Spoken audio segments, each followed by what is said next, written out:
To the IT world of AKTU। So जैसा कि हम A1 शॉट का एक सीरीज़ लाए हैं जिसमें कंप्यूटर नेटवर्क है, सब्जेक्ट कोड जिसका है PCS 603। और जैसा कि हम लोग चैप्टर 1, चैप्टर 2, चैप्टर 3 डिस्कस कर चुके हैं। ठीक है, आप जाके प्ले लिस्ट बनी हुई है iTech वर्ल्ड के चैनल पर, आप उसको क्लिक करते ही सारे चैप्टर्स देख सकते हैं। तो आज हम लोग लाए हैं यूनिट 4, यानी जिसका नाम है ट्रांसपोर्ट लेयर। तो जैसा कि हम लोग OSI मॉडल, ठीक है, open source inter connection model में हम लोग अच्छे से देख चुके हैं सारे लेयर्स का एक ओवरव्यू। और ठीक है, एक एक करके अभी लेयर्स के अंदर की और बातें करेंगे। ठीक है, और ये जो सीरीज़ मतलब ये वन शॉट वीडियो है, ये एग्जामिनेशन के लिए पॉइंट ऑफ व्यू से बहुत ज़्यादा इंपॉर्टेंट होगा। ठीक है, आप देखकर एक ऐसे एग्ज़ाम में लिखा जाता है, कैसे स्ट्रक्चर होना चाहिए समझ सकते हैं। तो चलिए स्टार्ट करते हैं हमारे सिलेबस से। तो सिलेबस टू द पॉइंट है एकदम, जो AKTU के सिलेबस में मेंशन है। हम लोग सब पॉइंट्स में प्रोसेस टू प्रोसेस डिलीवरी और ट्रांसपोर्ट लेयर के कुछ protocols UDP and TCP, multiplexing, connection management, flow control, window management, TCP congestion control, quality of services. तो इस तरह से हम लोग ट्रांसपोर्ट लेयर का पूरा अच्छे से कवर किए हुए हैं एकदम to the topic and to the syllabus. ठीक है, और कैसे एग्जामिनेशन में पॉइंट टू पॉइंट कोई आंसर लिखा जाता है उसको भी डिस्कस करेंगे। ठीक है, तो आखिर हम बात करें तो ट्रांसपोर्ट लेयर। ठीक है, तो जैसा कि हम लोग बात करें नेटवर्क लेयर इसके पहले पढ़ चुके हैं। तो ट्रांसपोर्ट लेयर प्रोटोकॉल हियरार्की का मेन पार्ट होता है। ठीक है, network layer end to end packet delivery करता है, या तो डेटाग्राम से या तो वर्चुअल सर्किट से। लेकिन ठीक है, तो ट्रांसपोर्ट लेयर नेटवर्क लेयर पर बेस्ड होता है और एक प्रोसेस से दूसरी प्रोसेस तक डेटा भेजने का काम करता है, बिना इस बात की चिंता किए कि कौन सा फिजिकल नेटवर्क यूज़ हो रहा है। ठीक है, और ये एप्लीकेशन के लिए ऐसे टूल्स प्रोवाइड करता है जो नेटवर्क यूज़ करने में मदद करें। अगर ट्रांसपोर्ट लेयर ना हो तो लेयर प्रोटोकॉल का कॉन्सेप्ट अधूरा लगता है। तो इस चैप्टर में हम लोग जो है वो ट्रांसपोर्ट लेयर को डिटेल में समझेंगे, उसके services, API design, reliability, connection, congestion control, TCP और UDP प्रोटोकॉल्स और परफॉर्मेंस के बारे में पढ़ेंगे। तो पहले हम लोग स्टार्ट करते हैं कि प्रोसेस टू प्रोसेस डिलीवरी क्या होता है। तो जब भी हम इंटरनेट पे कोई एप्लीकेशन यूज़ करते हैं, ठीक है, जब भी हम इंटरनेट पे कोई एप्लीकेशन यूज़ करते हैं जैसे वेब ब्राउजिंग, ईमेल या ऑनलाइन गेमिंग, तो सिर्फ डेटा एक डिवाइस से दूसरे डिवाइस तक नहीं जाता, बल्कि एक स्पेसिफिक एप्लीकेशन यानी प्रोसेस से दूसरे स्पेसिफिक एप्लीकेशन जैसे प्रोसेस टू प्रोसेस तक पहुंचता है। इसी कॉन्सेप्ट को प्रोसेस टू प्रोसेस डिलीवरी कहा जाता है। ये कम्युनिकेशन जैसे कि पोर्ट नंबर्स का यूज़ करके होती है, जिससे हर एप्लीकेशन को एक यूनिक आइडेंटिटी मिलती है। पोर्ट नंबर ऐसे सोचो जैसे घर के अंदर अलग अलग रूम्स, और अगर कोई लेटर्स आए तो सिर्फ एड्रेस से काम नहीं चलेगा, हमें बताना पड़ेगा कि लेटर किसे देना है, यानी मतलब किस रूम में देना है। ठीक है, जैसे कि अगर हम इसको और इजी वे से समझें, सोचो तुम्हारे पास दो घर हैं, जिसको दो डिवाइसेस में हम लोग मतलब मैनेज करें, और दोनों घरों में मल्टीपल्स यानी बहुत से लोग रहते हैं जिसको हम एप्लीकेशन मानेंगे। ठीक है, अब अगर एक घर से दूसरे घर में एक खास इंसान को लेटर भेजना हो, एक घर से दूसरे घर में किसी खास इंसान को लेटर भेजना हो, तो हम लोग क्या करेंगे कि सिर्फ एड्रेस लिखने से काम नहीं चलेगा, उस इंसान का नाम भी लिखना पड़ेगा, तो तभी लेटर सही इंसान तक पहुंचेगा। ठीक है, समझ गए कि नहीं आप? तो हमारे पास जैसे कि दो घर हैं और उसमें कई सारे इंसान हैं, ठीक है, कई सारे लोग हैं, अगर हम लोग उसमें उस इंसान का नेम या ID मेंशन नहीं करेंगे, ठीक है, तो वो उसके पास नहीं पहुंचेगा। ठीक है, तो इंटरनेट पे भी सेम कॉन्सेप्ट है, सिर्फ IP एड्रेस लिख देना डिवाइस तक डेटा पहुंचने के लिए होता है, लेकिन किसी एप्लीकेशन को डेटा देना है वो पोर्ट नंबर डिसाइड करता है। इसके कुछ की कंपोनेंट्स होते हैं। पहले क्या, लोकल होस्ट, जिस डिवाइस से एप्लीकेशन डेटा भेजना चाहती है, जैसे तुम्हारा फ़ोन या लैपटॉप, ठीक है, लोकल प्रोसेस क्या होगा, वो एप्लीकेशन जो डेटा भेजना चाहता है जैसे क्रोम ब्राउज़र, ठीक है, और रिमोट होस्ट जिस डिवाइस तक डेटा पहुंचाना है जैसे वेब ब्राउज़र, और रिमोट प्रोसेस जिस एप्लीकेशन को डेटा मिलना है जैसे अपाचे वेब सर्वर। ठीक है, इसमें कुछ एग्जांपल्स भी होते हैं, जैसे कि अगर एग्जांपल की बात करें तो क्रोम ब्राउज़र से एक वेबसाइट ओपन करना, तुम्हारे क्रोम ब्राउज़र क्या होगा, एक लोकल प्रोसेस, ये एक रिक्वेस्ट भेजता है किसी वेब सर्वर को, उसको बोलेंगे रिमोट प्रोसेस। पोर्ट नंबर 80 या 443 ये HTTP या HTTPS का यूज़ होता है। ठीक है, जैसे ईमेल भेजना, आउटलुक या जीमेल का मेल क्लाइंट यानी लोकल प्रोसेस एक SMTP। ठीक है, और फिर रिमोट प्रोसेस को डेटा भेजता है, पोर्ट नंबर 25 यूज़ होता है। वैसे वीडियो कॉल जैसे करके ऐसे करते बहुत से एग्जांपल है हमारे पास। अब हम बात करेंगे कुछ हमारे पास डिज़ाइन इश्यूज होते हैं हमारे ट्रांसपोर्ट लेयर में। पहला क्या, एड्रेसिंग। एड्रेसिंग ये करता है कि अगर हम बात करें तो एड्रेसिंग जो है वो एक डिज़ाइन इशू है हमारे ट्रांसपोर्ट लेयर में। ये करता है कि डेटा जो है वो करेक्ट प्रोसेस पर पहुँचे, ठीक है। और रिलायबिलिटी लॉस्ट कर देता है, मतलब कि जो भी करप्टेड और डुप्लीकेटेड पैकेट्स होते हैं वो इसमें गुम हो जाते हैं। Flow control, preventing sender from over overwhelming receiver, ठीक है, मतलब कि बचाता है कि ज़्यादा रिसीवर के पास ना पहुँचे, ठीक है। अभी हम इसको और डिटेल में एक एक करके समझेंगे, ठीक है। और फिर हम आते हैं तो एड्रेसिंग मतलब डेटा सही प्रोसेस तक पहुंचाना। और रिलायबिलिटी मतलब अगर डेटा लॉस्ट हो जाए तो वापस भेजना। और फ्लो कंट्रोल, स्लो रिसीवर के ऊपर ज़्यादा लोड नहीं होना चाहिए, ठीक है। और कंजेशन कंट्रोल, नेटवर्क जाम ना हो। और मल्टीप्लेक्सिंग और डीमल्टीप्लेक्सिंग मतलब एक डिवाइस पे मल्टीपल कनेक्शन मैनेज करना। और कनेक्शन मैनेजमेंट क्या करता है कि प्रॉपरली कनेक्शन स्टार्ट और क्लोज करना। कुछ हमारे पास रिलायबिलिटी अगर हम बात करें, रिलायबल डिलीवरी कैसे इंश्योर होता है, तो एक्नॉलेजमेंट्स, रिट्रांसमिशन, एरर कंट्रोल, हमारे पास बहुत सी चीज़ें होते हैं। तो एक्नॉलेजमेंट क्या, जैसे कि तुम पार्सल भेज के कंफर्मेशन कॉल करते हो कि मिला या नहीं। और रिट्रांसमिशन क्या हो गया कि अगर कोई पार्सल लॉस्ट हो जाए तो वापस भेजना। और एरर कंट्रोल गलत या करप्ट डेटा डिटेक्ट करके सही करना। और सीक्वेंस कंट्रोल तो डेटा सेम ऑर्डर में पहुंचाना। और डुप्लीकेशन कंट्रोल मतलब डुप्लीकेट डेटा अवॉइड करना।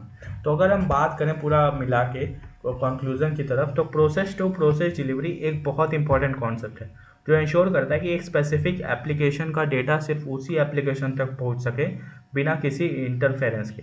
तो पोर्ट नंबर इसमें की रोल प्ले करता है और ट्रांसपोर्ट लेयर इन सभी चीज़ों का ध्यान रखता है ताकि हम बिना किसी दिक्कत का इंटरनेट यूज़ कर सकें। अब हम बात करेंगे यूडीपी, यूज़र डेटाग्राम प्रोटोकॉल, ठीक है। तो यूज़र डेटाग्राम प्रोटोकॉल एक कनेक्शन लेस ट्रांसपोर्ट प्रोटोकॉल है जो बिना कनेक्शन इस्टेब्लिश के डेटा भेजने की सुविधा देता है। ये आईपी डेटाग्राम्स को इनकैप्सुलेट करके भेजने का काम करता है। यूडीपी का डिस्क्रिप्शन होता है RFC 768 में दिया गया है, ठीक है। यूडीपी का काम क्या, आखिर एक काम कैसे होता है इसमें, तो यूडीपी का सेगमेंट एक 8 बाइट, इसका तो फिगर नीचे का, तो यूडीपी का जो सेगमेंट होता है वो 1 बाइट का एक हेडर और पेलोड यानी एक्चुअल डेटा से मिलकर बनता है। इस हेडर में सोर्स पोर्ट और डेस्टिनेशन पोर्ट होते हैं, ठीक है, जैसे कि ये सोर्स पोर्ट है और डेस्टिनेशन पोर्ट है, ठीक है। और अगर हम बात करें तो जो डेटा को सही प्रोसेस तक पहुंचाने में मदद करता है, तो इन पोर्ट्स को हम मेल बॉक्सेस की तरह समझ सकते हैं जिसमें एप्लीकेशन अपने पैकेट्स रिसीव करती है। तो यूडीपी हेडर्स के कुछ की फील्ड्स होते हैं। पहला क्या, सोर्स पोर्ट, इसके कुछ की फील्ड्स होते हैं। पहला क्या, सोर्स पोर्ट जो कि 16 बाइट का होता है जिससे एप्लीकेशन से डेटा भेजा जा रहा है। और फिर होता है डेस्टिनेशन पोर्ट जिसको वो भी होता है 16 बिट का, ठीक है, जिस एप्लीकेशन तक डेटा पहुंचाना है। और यूडीपी का लेंथ यानी टोटल यूडीपी सेगमेंट का साइज है, इसका मिनिमम 8 बिट का होता है और मैक्सिमम 65,515 बिट्स का होता है, ठीक है। और चेकसम डेटा की एक्यूरेसी चेक करने के लिए एक ऑप्शनल फीचर, अगर चेकसम मैच नहीं करता तो डेटा करप्ट हो सकता है। यूडीपी के कुछ फीचर्स भी होते हैं। तो फीचर्स की बात करें तो फास्ट और सिंपल होता है, ठीक है। फास्ट और सिंपल, नो फ्लो मतलब कि डेटा डायरेक्टली डेस्टिनेशन तक भेजा जाता है बिना कनेक्शन इस्टेब्लिश किए।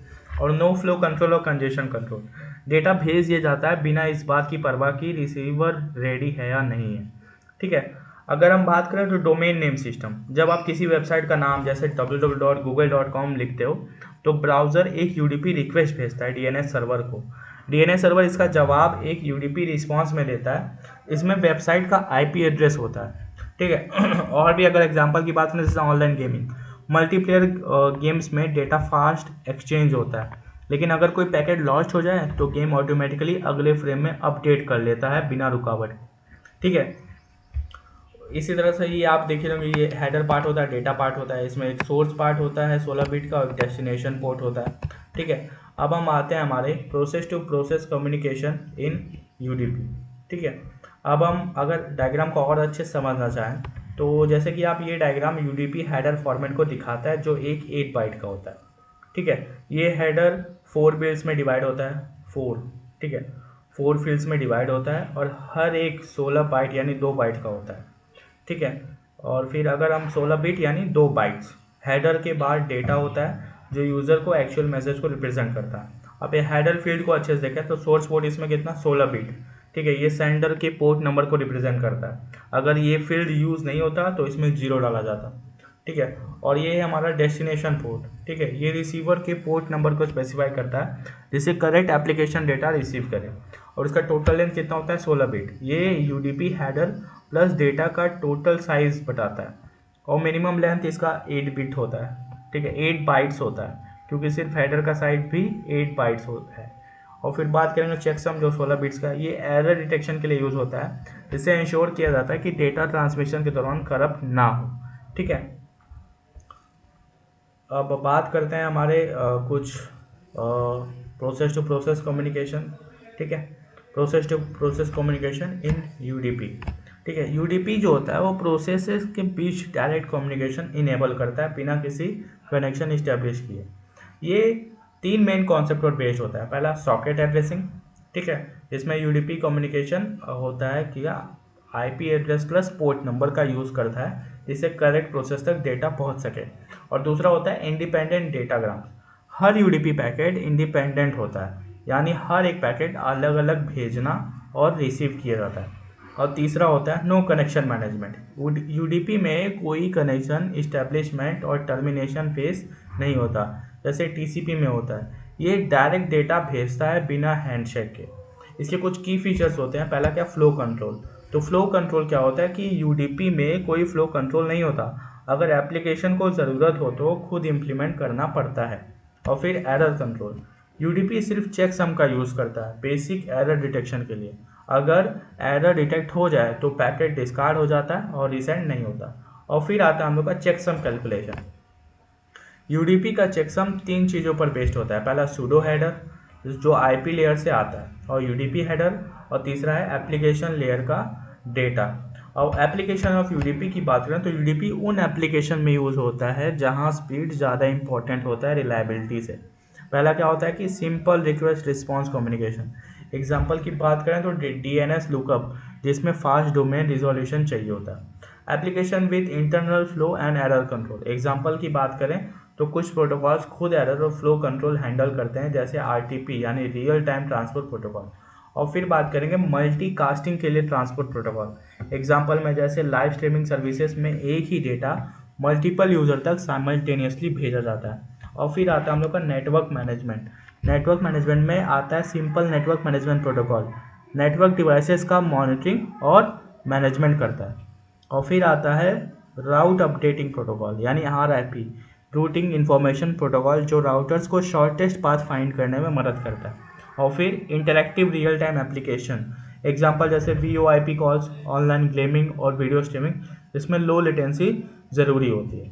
अब एग्जांपल्स की बात करें तो ऑनलाइन गेमिंग जिसमें लो लेटेंसी से फास्ट रिस्पॉन्स मिलता है, और डीएनएस क्वेरीज वेबसाइट नेम्स को आईपी एड्रेस में क्विकली कन्वर्ट करता है, ठीक है। और वीडियो कॉन्फ्रेंसिंग एप्लीकेशन जैसे जूम वगैरह हो गया, ठीक है।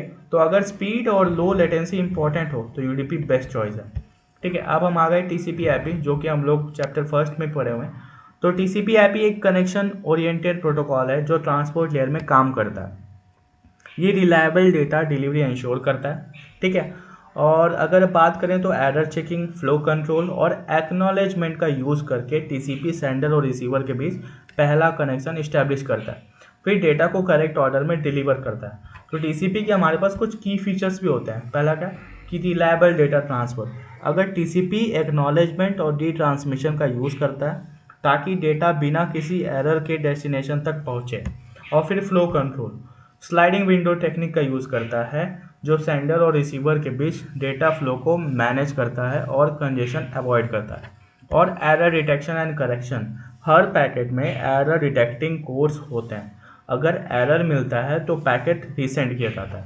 और फिर congestion control, TCP network congestion को मॉनिटर करता है और डेटा ट्रांसमिशन रेट एडजस्ट करता है ताकि ओवरलोड ना हो। और फिर connection establishment, connection establishment 3 way handshake के थ्रू कनेक्शन इस्टेब्लिशमेंट होता है, अभी आगे जाके देखेंगे, जिसमें क्लाइंट सिन यानी सिंक्रोनाइज मैसेज भेजता है और सर्वर सिन एसीके यानी सिंक्रोनाइज एक्नॉलेजमेंट रिप्लाई करता है, और क्लाइंट एसीके यानी एक्नॉलेजमेंट भेजकर कनेक्शन कंफर्म करता है। Order data transfer, TCP ensure करता है कि डेटा करेक्ट ऑर्डर में रिसीव हो, चाहे पैकेट्स डिफरेंट राउट से ही आए। और फुल डुप्लेक्स कम्युनिकेशन, दोनों सेंडर और रिसीवर एक साथ कम्युनिकेट कर सकते हैं बिना रुकावट के। तो टीसीपी हेडर्स के कुछ मेन फील्ड्स होते हैं। पहला क्या, source port and destination port, ठीक है। सेंडर और रिसीवर एप्लीकेशन को आइडेंटिफाई करता है। और सीक्वेंस नंबर डेटा पैकेट्स का ऑर्डर मेंटेन करने के लिए यूज होता है। और acknowledgement number next expected byte को आइडेंटिफाई करता है। और हेडर लेंथ, टीसीपी हेडर की लेंथ स्पेसिफाई करता है। और रिजर्व यानी फ्यूचर के लिए रिजर्व होता है, अभी के लिए 0 सेट होता है। कंट्रोल फ्लैग्स भी हमारे पास कुछ होते हैं, जैसे कि अभी आगे जाके उसको फिगर में देखेंगे और डायग्रामेटिकली समझेंगे। और चेकसम एरर डिटेक्शन के लिए यूज होता है। और urgent pointer urgent data indicate करता है अगर अर्जेंट फ्लैग सेट होता है। तो टीसीपी का काम करने का तरीका, वर्किंग प्रोटोकॉल पहला होता है 3 वेज हैंडशेकिंग, ठीक है। तो 3 वेज हैंडशेकिंग अभी आगे जाके देखेंगे। तो उसमें क्या, पहले क्लाइंट एक सीन मैसेज भेजता है कनेक्शन स्टार्ट करने के लिए, और सर्वर सीन एक्नॉलेजमेंट भेज देता है रिप्लाई में, ठीक है। तो क्लाइंट एक्नॉलेजमेंट मैसेज भेजकर कनेक्शन कंफर्म करता है। और डेटा ट्रांसफ़र की बात करें तो डेटा ट्रांसफ़र टीसीपी यानी डेटा सेगमेंट्स के फॉर्म में भेजता है और रिसीवर एक्नॉलेजमेंट सेंडर करता है। तो हमारे पास ये टीसीपी और यूडीपी में कुछ डिफरेंस है। पहला क्या है, कनेक्शन ओरिएंटेड रिलायबल होता है और एक कनेक्शन अनरिलायबल होता है। एरर चेकिंग, एक्नॉलेजमेंट रिट्रांसमिशन, और no error checking, no acknowledgement, ठीक है। और फ्लो कंट्रोल इसमें यूज़ होता है, इसमें कोई नो फ्लो कंट्रोल होता है जैसे स्लाइडिंग विंडो। और कंजेशन कंट्रोल होता है, इसमें नो कंजेशन कंट्रोल। ऐसे करके आप डायग्राम अपना मतलब कि फिगर बना के टेबल में दिखा सकते हैं दोनों में डिफरेंस। वैसे ही आता है एग्जाम में, ठीक है। अब हम बात करें तो टीसीपी रिलायबल है और एरर चेकिंग करता है और डेटा ऑर्डर में भेजता है पर स्लो होता है, ठीक है। अब हम बात करेंगे ये डायग्राम की, ठीक है। तो टीसीपी हेडर, ये टीसीपी हेडर का स्ट्रक्चर है, ठीक है। टीसीपी हेडर का स्ट्रक्चर है जो डेटा ट्रांसमिशन में यूज़ होता है। टीसीपी सेंडर और रिसीवर के बीच रिलायबल कनेक्शन इंश्योर करता है। अब यहाँ टीसीपी हेडर फील्ड्स की बात करेंगे। तो टीसीपी हेडर फील्ड में यहाँ सोर्स पार्ट देख रहे हैं, ये 16 बिट का होता है, यानी सेंडर का पोर्ट नंबर स्टोर करता है ये। और डेस्टिनेशन पोर्ट देख रहे हैं तो ये भी 16 बिट का होता है, यानी रिसीवर का पोर्ट नंबर स्टोर करता है। और ये सीक्वेंस नंबर 32 बिट का होता है, यानी डेटा पैकेट्स को करेक्ट ऑर्डर में रखने के लिए यूज़ होता है ये। और एक्नॉलेजमेंट नंबर ये भी 32 बिट का होता है, यानी नेक्स्ट एक्सपेक्टेड बाइट का नंबर होता है जो सेंडर को कंफर्म करता है कि पहले कौन सा डेटा रिसीव हो चुका है। अब ये जो हेडर लेंथ आप देख रहे हैं, ठीक है, ये यहाँ 4 बिट का होता है, ठीक है, जिसको हम एच लेन बोल रहे हैं। टीसीपी हेडर की लेंथ स्पेसिफाई करता है। और ये रिजर्व यानी 6 बिट का देख रहे हैं, ये फ्यूचर के लिए रिजर्व किया गया है, अभी के लिए 0 सेट होता है ये, ठीक है। और ये कंट्रोल फ्लैग्स जो आप देख रहे हैं, URG, ACK, एक्नॉलेजमेंट, ठीक है, PSH, ये जो देख रहे हैं आप, URG का मतलब अर्जेंट पॉइंट सेट, ठीक है, ACK मतलब एक्नॉलेजमेंट, PSH मतलब पुश फंक्शन है ये, RST मतलब रीसेट कनेक्शन, और SYM मतलब सिंक्रोनाइजेशन कनेक्शन, और फिन मतलब फिनिश कनेक्शन, ठीक है। अब ये जो विंडो साइज देख रहे हैं ये 16 बिट का है। रिसीवर कितना डेटा एक साथ रिसीव कर सकता है ये बताता है। और चेकसम जैसे कि आप जानते हैं एरर डिटेक्शन के लिए यूज़ होता है। और अर्जेंट पॉइंटर ये 16 बिट का होता है, ये क्या होता है कि अगर URG फ्लैग सेट है तो अर्जेंट डेटा का पोजीशन इंडिकेट करता है। और ऑप्शंस एंड पेडिंग का मतलब है कुछ एक्स्ट्रा फीचर्स ऐड करने के लिए जगह होता है। तो टीसीपी हेडर में सेंडर और रिसीवर का port number, data order maintain करने के लिए सीक्वेंस नंबर, एरर डिटेक्शन के लिए चेकसम, और कनेक्शन कंट्रोल के लिए फ्लैग्स होते हैं। ये इंश्योर करता है कि डेटा करेक्टली और रिलायबल तरीके से पहुंच सके। अब हम बात करेंगे मल्टीप्लेक्सिंग एंड डीमल्टीप्लेक्सिंग, ठीक है। तो अगर हम बात करो, एक इमेजिन करो कि एक बिजी हाईवे, ठीक है, एक busy highway, multiplexing and demultiplexing in action, मतलब वो एक्शन में, ठीक है। सोचो एक हाईवे है जिसमें बहुत सारी गाड़ियां अलग अलग डेस्टिनेशन पर जा रही हैं, ठीक है। महाकुंभ का समय चल रहा था, ठीक है, जिसमें बहुत सारी गाड़ियां जा रही थी, ठीक है। तो अलग अलग डेस्टिनेशन पर जा रही हैं। मल्टीप्लेक्सिंग जब अलग अलग सिटीज़ यानी एप्लीकेशन से व्हीकल जिसको डेटा एक ही रोड यानी नेटवर्क पे भेजी जाती है उसको बोलेंगे मल्टीप्लेक्सिंग। मल्टीप्लेक्सिंग क्या होगा कि जब अलग अलग सिटीज़ को हम लोग यहाँ एप्लीकेशंस ले रहे हैं से व्हीकल, ठीक है, जिसको डेटा बोलेंगे, और एक ही रोड यानी नेटवर्क भेजी जाती है उसको मल्टीप्लेक्सिंग बोलेंगे। और डीमल्टीप्लेक्सिंग क्या, जब ट्रैफिक कंट्रोलर यानी ट्रांसपोर्ट लेयर इंश्योर करता है कि हर व्हीकल सही सिटी यानी एप्लीकेशन तक पहुँच जाए तो उसको बोलेंगे डीमल्टीप्लेक्सिंग। एग्जाम्पल की बात करो तो तुम्हारी डिवाइस एक साथ यूट्यूब, व्हाट्सअप और जूम चला रही है, ठीक है। तो मल्टीप्लेक्सिंग सब डेटा को कंबाइन करके एक ही नेटवर्क कनेक्शन पर भेज देता है। और डीमल्टीप्लेक्सिंग इंश्योर करता है कि यूट्यूब का डेटा सिर्फ यूट्यूब को ही मिले, व्हाट्सएप पर ना जाए वो, और व्हाट्सएप का डेटा सिर्फ व्हाट्सएप को ही मिले। अब अपवर्ड मल्टीप्लेक्सिंग क्या होता है कि सोचो एक वेटर एक ही ट्रे में मल्टीपल ऑर्डर्स लेके जा रहा है। डिफिनेशन क्या कहता है, जब मल्टीपल रिक्वेस्ट को एक साथ एक ही स्ट्रीम पर भेज दिया जाता है। एग्जाम्पल, तुम्हारी वीपीएन यानी वर्चुअल प्राइवेट नेटवर्क एक ही सिक्योर टनल में मल्टीपल यूज़र को डेटा कंबाइन करके भेज रही है। इसका एडवांटेज ये है कि ये बैंडविड्थ, ठीक है, बैंडविड्थ एफिशिएंट होता है और नेटवर्क ओवरहेड कम होता है। अब डाउनवर्ड मल्टीप्लेक्सिंग की बात करें तो सोचो एक सिंगल स्टेज पे परफॉर्म कर रहा है और मल्टीपल स्पीकर में साउंड डिस्ट्रीब्यूट हो रहा है, ठीक है। Splitting a single data stream into multiple streams for delivery, मतलब कि एक सिंगल स्टेज पे परफॉर्म कर रहा है और मल्टीपल स्पीकर में साउंड डिस्ट्रीब्यूट हो रहा है जब एक ही डेटा स्ट्रीम को मल्टीपल डेस्टिनेशन पर भेजा जाता है। एग्जाम्पल की बात करें तो एक राउट जो एक ही इंटरनेट कनेक्शन को मल्टीपल डिवाइसेस पे डिस्ट्रीब्यूट करता है। एडवांटेज ये है कि मल्टीपल कनेक्शन की ज़रूरत नहीं पड़ती और रिसोर्सेज शेयर हो जाते हैं इसमें। तो टीसीपी के कुछ पॉपुलर 3-वे हैंडशेकिंग प्रोटोकॉल अभी हम लोग ऊपर देख ही रहते हैं, ठीक है। इसका सीन मतलब सिंक्रोनाइज, और ये मतलब सिंक्रोनाइज एक्नॉलेजमेंट, और ये कंफर्मेशन देता है, ठीक है। तो हम लोग इसको फिगर से देखते हैं। तो अगर तुम पहले हेलो, ठीक है, पहले हेलो बोलते हो, ठीक है। इमेजिन कि तुम अपने दोस्त से बात करने वाले हो लेकिन पहले कंफर्मेशन प्रोसेस होती है। तुम पहले हेलो या जिसको सिन बोलते हो, ठीक है, समझ लो हेलो बोलिए, जिसको सिन बोलते हैं, जिसको सिंक्रोनाइज बोलते हो।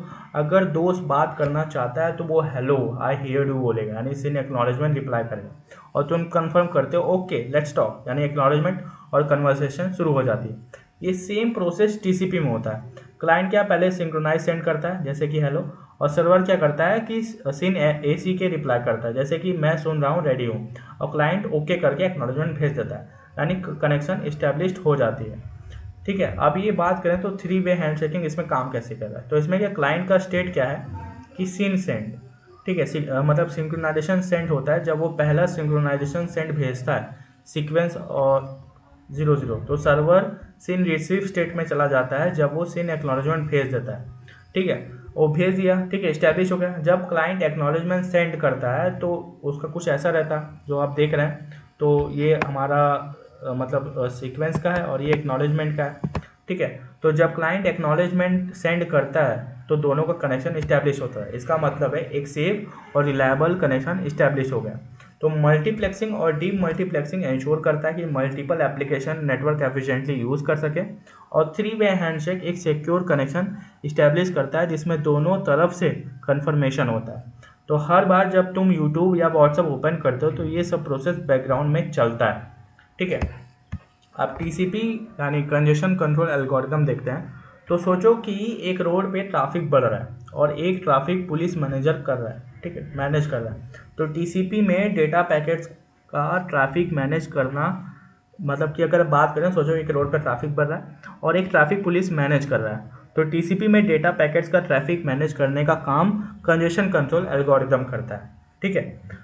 समझ रहे हैं कि नहीं समझे। पहले क्या, एक रोड पे बहुत ज़्यादा ट्रैफिक है और जो एक ट्रैफिक पुलिस है वो मैनेज कर रहा है, तो टीसीपी में जो डेटा पैकेट को मैनेज करने वाला काम है वो टीसीपी कंजेशन कंट्रोल एल्गोरिथम करता है। तो इसमें स्लो स्टार्ट क्या होता है, पहले थोड़ा डेटा भेजा जाता है। अगर सब ठीक रहा तो स्पीड बढ़ाई जाती है। जैसे एक नया हाईवे पहले गाड़ियाँ अलाउ करती हैं, फिर धीरे धीरे सब बढ़ जाता है। वैसे कंजेशन अवॉइडेंस, अगर नेटवर्क थ्रेशोल्ड पे पहुंच गया तो डेटा भेजने की स्पीड धीरे धीरे बढ़ती है ताकि कंजेशन ना हो। और फास्ट रीट्रांसमिट, अगर कोई पैकेट खो गया तो तुरंत उसको दोबारा भेज दिया जाता है, फास्ट रिकवरी। अगर पैकेट लॉस हो जाए तो नेटवर्क स्पीड को थोड़ा रिड्यूस कर दिया जाता है।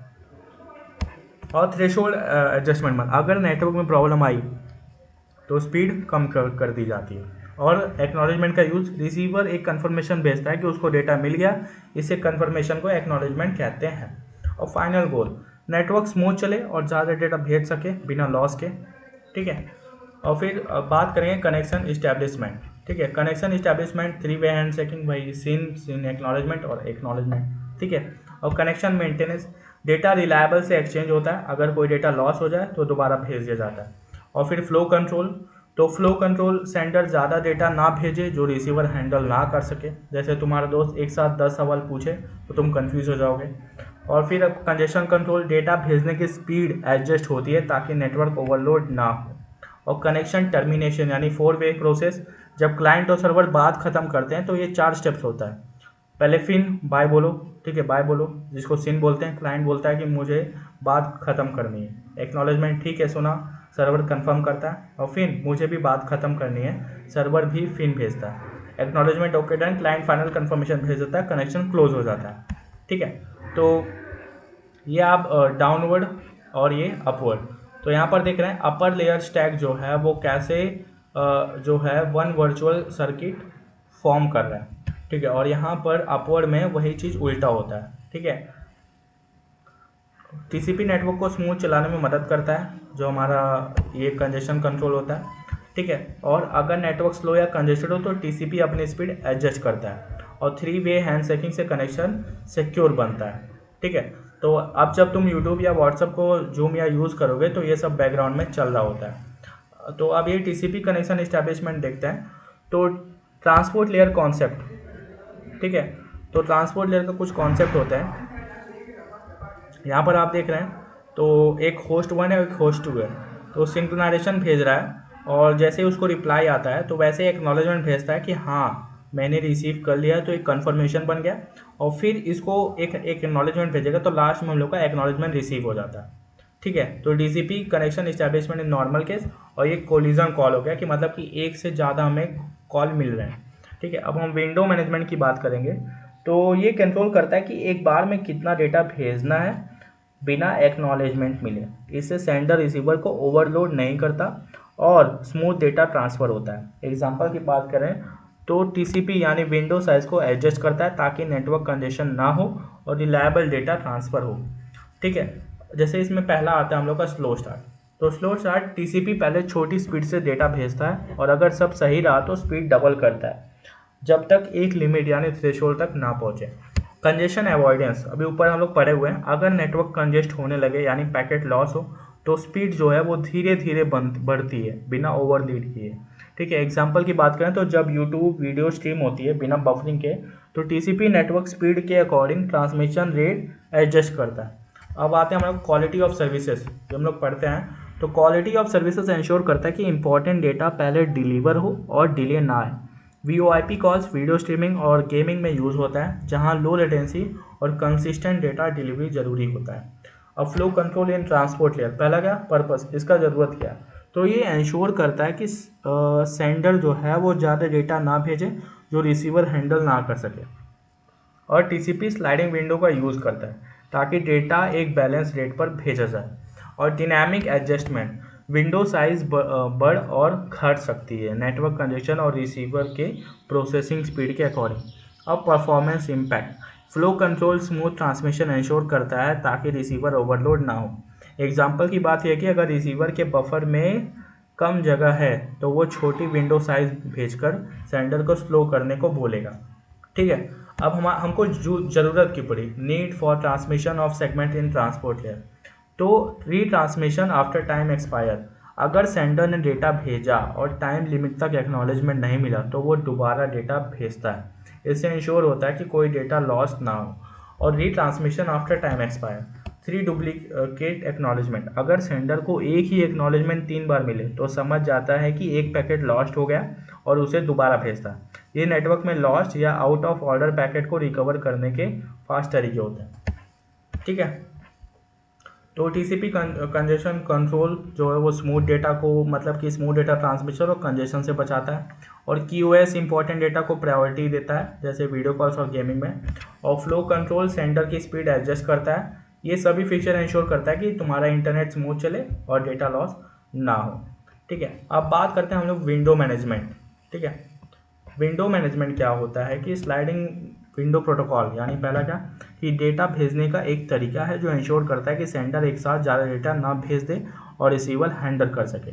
जैसे कि टीसीपी नेटवर्क कंडीशन के हिसाब से विंडो साइज एडजस्ट करता है ताकि कंजेशन ना हो। ठीक है, और क्वालिटी ऑफ सर्विसेज तो पढ़ ही लिए। ठीक है, इसमें एक कॉन्सेप्ट आता है सिली विंडो सिंड्रोम। ठीक है, सिली विंडो सिंड्रोम एक ऐसा कॉन्सेप्ट है जो कि थोड़ा इम्पोर्टेंट होता है। ठीक है, जब रिसीवर बहुत छोटी विंडो एडवर्टाइज करता है तो सेंडर छोटी छोटी पैकेट्स भेजता रहता है जो इनएफिशिएंट होता है। इसका सॉल्यूशन यही है कि सेंडर तब तक वेट करता है जब तक ज़्यादा डेटा कलेक्ट ना हो जाए या रिसीवर डिलेड एक्नॉलेजमेंट यूज़ करता है। ठीक है, तो इसमें कुछ ओपन लूप कंजेशन कंट्रोल हो, क्लोज लूप। ठीक है, कंजेशन कंट्रोल इन ट्रांसपोर्ट लेयर, तो इसमें दो लूप होते हैं, ओपन लूप और close loop. Open loop congestion control पहले कि अगर डेटा लॉस्ट हो जाए तो उसे कैसे वापस भेजना है। विंडो पॉलिसीज में क्या होता है कि विंडो साइज एडजस्ट करना ताकि डेटा फ्लो स्मूथ रहे। और एक्नॉलेजमेंट, रिसीवर सेंडर को बताता है कि डेटा सही से मिला है या नहीं। और डिस्कार्ड, अगर नेटवर्क कंजेस्टेड हो जाए तो कुछ पैकेट्स डिलीट हो सकते हैं। अब क्लोज लूप कंजेशन कंट्रोल मतलब कि बैक प्रेशर, सेंडर को सिग्नल दिया जाता है कि स्पीड स्लो करे। और छोटे पैकेट, नेटवर्क एक वार्निंग पैकेट भेजता है जो सेंडर को स्लो करने के लिए सिग्नल देता है। अब हमारे पास टीसीपी कंजेशन कंट्रोल के कुछ टेक्निक्स होते हैं। ठीक है, पहला क्या, स्लो स्टार्ट। तो स्लो स्टार्ट एक्सपोनेंशियल इंक्रीज। ठीक है, टीसीपी पहले छोटी स्पीड पे डेटा भेजता है और सक्सेसफुल एक्नॉलेजमेंट के साथ एक्सपोनेंशियली बढ़ाता है। जब थ्रेशोल्ड रीच हो जाता है तो कंजेशन अवॉइडेंस मोड में शिफ्ट हो जाता है। ठीक है, कंजेशन अवॉइडेंस क्या होता है? कंजेशन अवॉइडेंस की बात करें, विंडो साइज अब धीरे धीरे यानी लीनियरली बढ़ता है ताकि ओवरलोड ना हो।